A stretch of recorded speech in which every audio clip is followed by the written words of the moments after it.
Donc, dans Lévitique chapitre 15, verset 18, soyez saints, virgule. Donc, dès que vous êtes saints, on dit maintenant consacré au service du verbe de tété, virgule. Car tété est au-delà de la sainteté. Son verbe vous a séparé et libéré de l'influence des blancs et des sans-mêlés pour que vous soyez sauvés. Pour que vous soyez sauvés.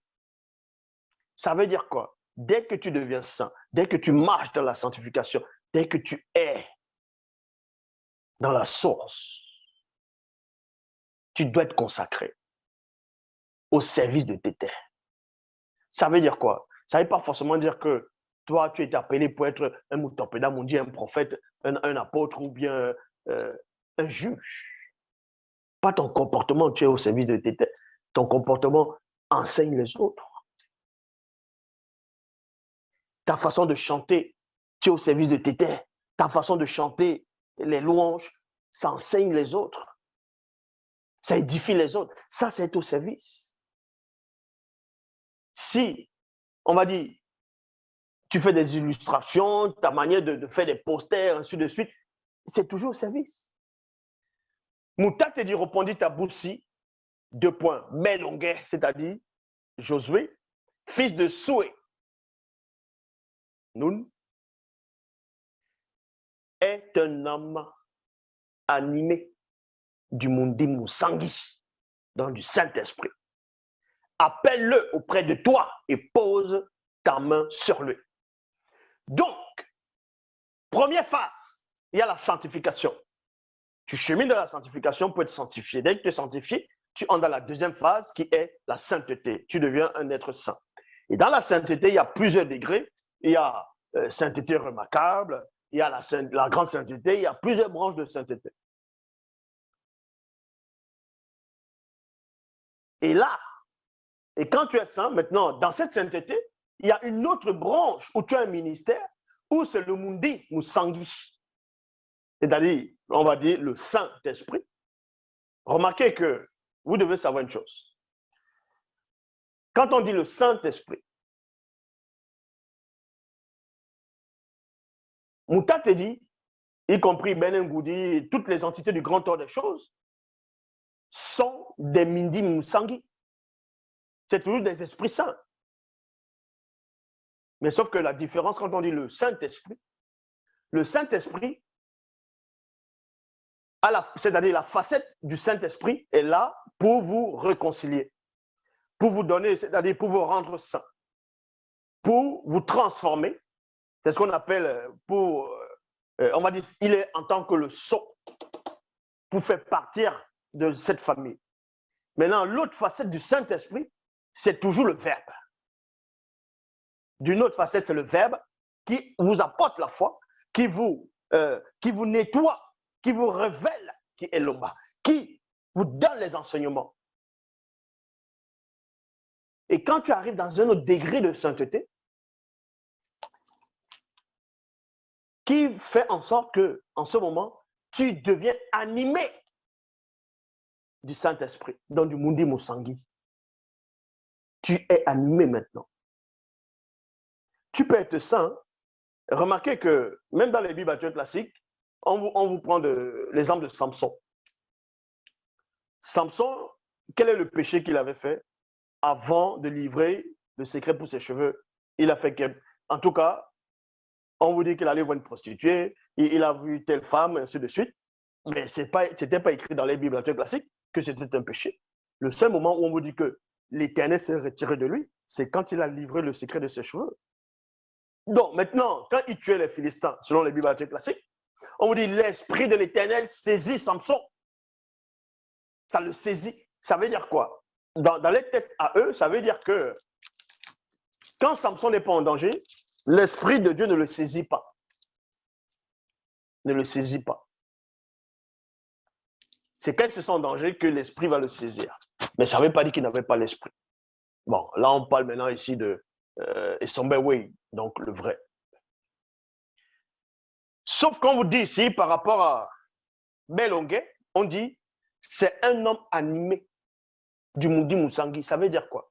C'est-à-dire tout son quotidien, il est continuellement animé.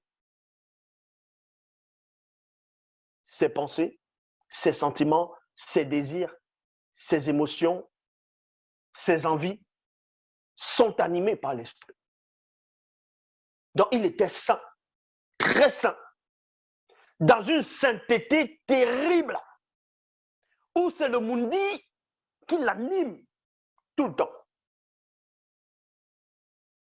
C'est pour ça qu'on l'appelle Belonguet, qui veut dire être vivant, être en vie plutôt. Être en vie. Parce que tu as le mundi, tu es en vie. On ne t'attend pas avec les noms. Ils sont là, ils viennent en Afrique, ils changent les noms, les lieux de naissance, les couleurs, ainsi de suite, pour extirper l'homme noir de la source originelle.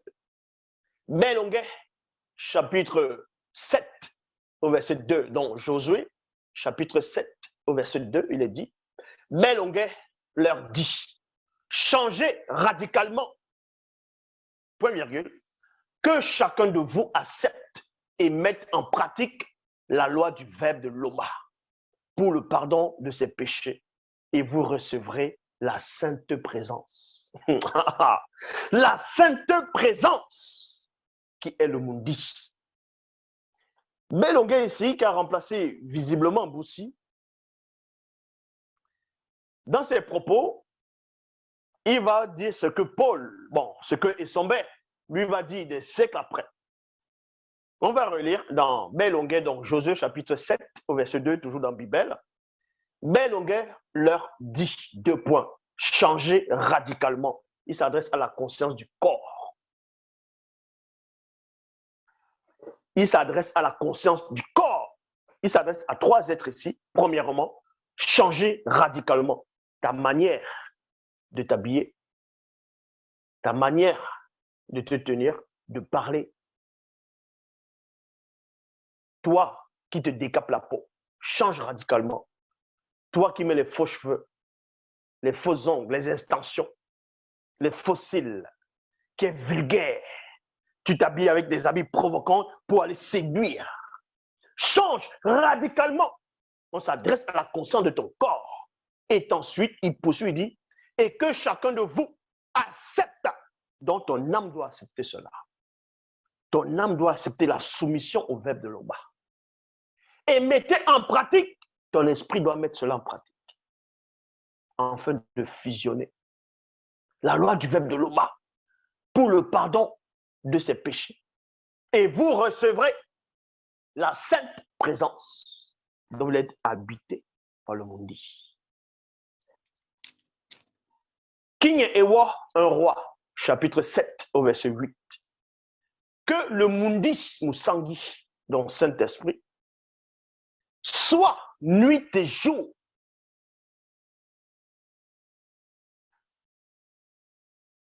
en union avec votre esprit dans ce temple, c'est-à-dire corps, dont sa présence est manifestée.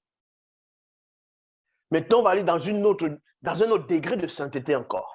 Je vous ai dit que dans la sainteté, il y a plusieurs branches, il y a plusieurs portes. On va prendre le cas de Bélé, ce qu'on appelle dans les bibliothèques classiques Jérémie, le prophète Jérémie, le prophète des nations. Parce qu'il y a des Tintins, ils ne comprennent pas. Ils disent, ouais, ils sont les prophètes des nations, et d'autres rigolent. Ouais, vous êtes prophète des nations, vous n'êtes même jamais sorti de votre pays. Comment tu vas être prophète des nations?